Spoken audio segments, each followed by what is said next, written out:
आपका मेरे चैनल भक्ति का ज्ञान में हार्दिक स्वागत है। एक भक्त सदैव ये जानकर विश्राम करे कि कोई है जो सदैव उसका ध्यान रखता है, भक्त की भक्ति और उसकी श्रद्धा से प्रसन्न होगा। उसके आराध्य उसे दर्शन अवश्य देते, किंतु कब, किस रूप में और किस परिस्थिति में,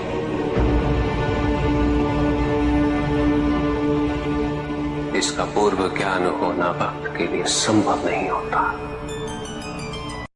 जब जब भक्त भगवान का ध्यान करता है, तब तब भगवान भक्त का ध्यान रखते हैं।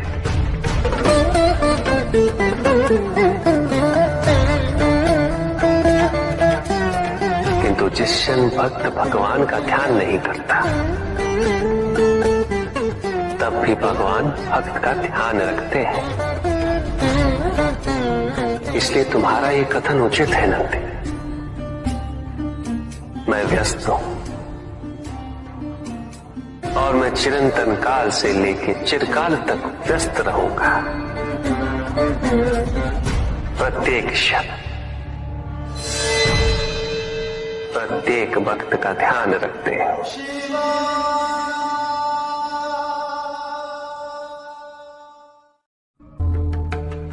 जिसके कारण स्वार्थ, विनाश, क्रूरता, अशांति और भय में वृद्धि हो, वह अज्ञान है।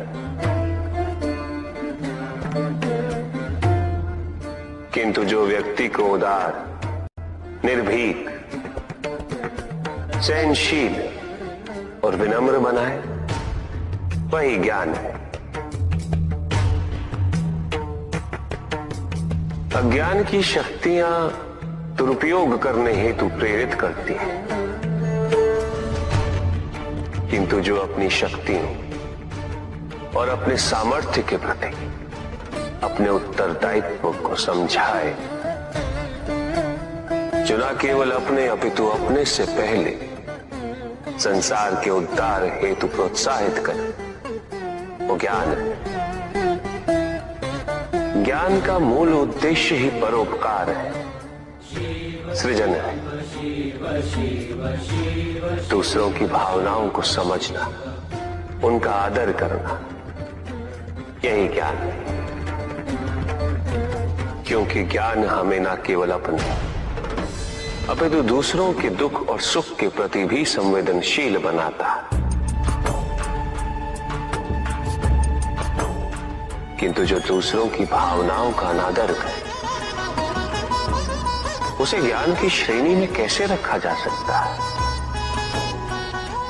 अज्ञान के कारण व्यक्ति सांसारिकता में बंधता जाता है, मोह माया में उलझता जाता है। अज्ञान परम सत्य से दूर ले जाने का माध्यम है, किंतु ज्ञान व्यक्ति को परम सत्य की ओर ले जाता है। ज्ञान मुक्तिदायक है, मोक्ष का मार्ग है, और इस मुक्तिदायक ज्ञान का सर्वोच्च रूप है आत्मज्ञान। और यही ज्ञान की पूर्णता भी है कि व्यक्ति अपने को समर्पित कर दे, छोड़ दे अहंकार को, तो ब्रह्म की इच्छा ही पूर्ण होती है, और अभी भी वही फलित हो रही है। ऐसा नहीं है कि हम उससे भिन्न फलित करा देंगे, लेकिन व्यक्ति भिन्न फलित कराने में लड़ेंगे, टूटेंगे, नष्ट हो। कुछ भी सुनने और समझने के लिए मन का मौन रहना आवश्यक है, किंतु मन मौन रहना नहीं जानता। वो तो निरंतर कुछ ना कुछ कहता रहता, प्रतिपल शब्दों का आक्रमण चलता रहता है मन पर। और यही आक्रमण है जिसके कारण व्यक्ति कभी भी शब्दों के परे नहीं जा पाता। जहां जीवन की सत्यता का बोध उसकी प्रतीक्षा कर रहा होता। कभी भी किसी व्यक्ति का विवेक, उसके संस्कार, निर्भीकता तथा उसके आचरण की परिपक्वता को परखना हो तो उसे शक्तियों से सुसज्जित करता हूं, पदाधिकार सौंपता हूं। परिणाम स्पष्ट हो जाएगा। प्रभु, यदि आप स्वयं यहाँ कैलाश में उपस्थित हैं, तो प्रतिदिन का संध्या काल पूजन आपके समक्ष क्यों नहीं होता है? पूजित का साक्षात सामने होना मन को भटकने नहीं देता,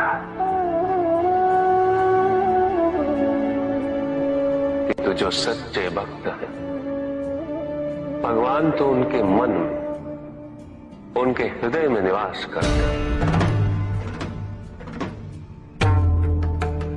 जिनके हृदय में श्रद्धा है, उनके लिए पूजा करने हेतु अपने आराध्य का साक्षात सामने होना अनिवार्य नहीं।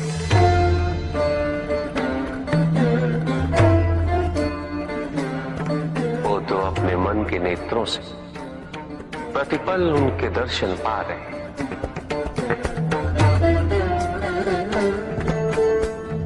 उनकी प्रत्येक अनुभूति में भगवान है।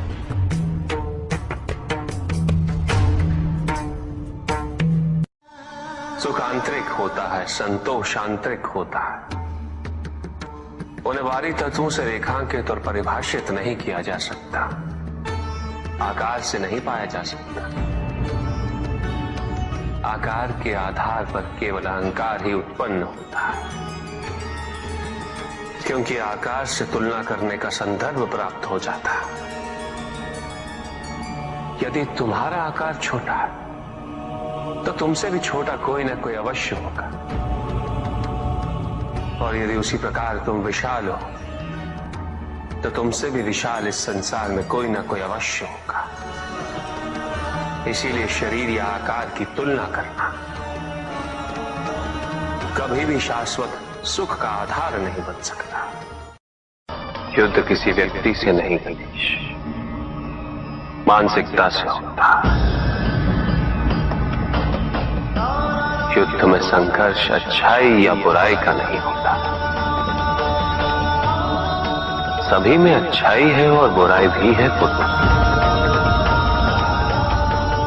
युद्ध तो विचारधाराओं का होता है। व्यक्ति अपने पराक्रम पर, अपनी क्षमता पर। अगर आपको ये वीडियो अच्छी लगी हो तो लाइक करें और शेयर करें और मेरे चैनल भक्ति का ज्ञान को सब्सक्राइब करें। आपका धन्यवाद।